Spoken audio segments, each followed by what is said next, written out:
Storytelling turning data into emotion. We live in a world obsessed with data. We love charts, bullet points, and spreadsheets. But here is the reality. Your audience will forget your percentages within minutes. They will, however, remember how you made them feel. If you want your message to stick, you must learn to translate raw information into human stories.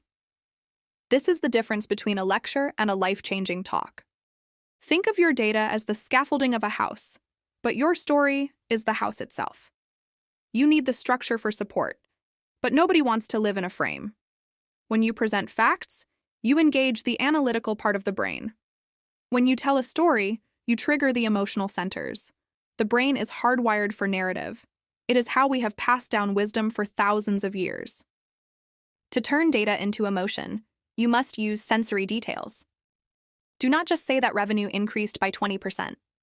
Instead, describe the atmosphere in the office when that goal was finally met. Describe the look on a client's face when they realize the impact of your product. When you make the audience see, hear, and feel the outcome of your data, you make it real and undeniable. The hero's journey works perfectly for business presentations, even in microscale. Every story needs a hero, your client or your user, a challenge they faced, and how your data or solution helped them overcome it. You are not the hero of the story. You are the guide. When you position the audience or their interests as the protagonist, they become instantly invested in the conclusion. Avoid the temptation to dump too many stats at once. This is the quickest way to kill engagement.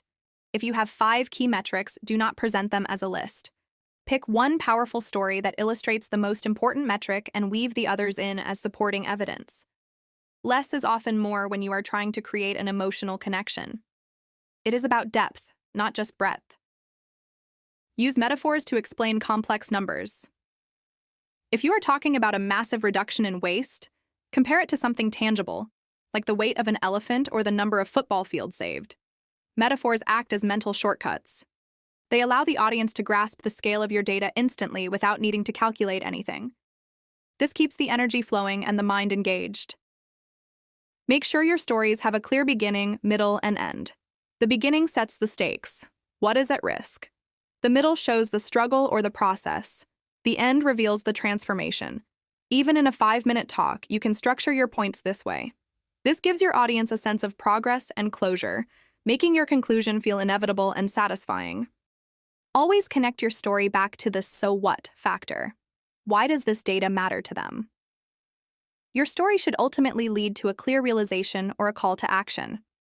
If a story is entertaining but does not lead to a specific point, it is just a distraction. Your narrative must be a vessel for your message. Every anecdote should pull the audience closer to the truth you want to share. Practice the art of showing, not telling.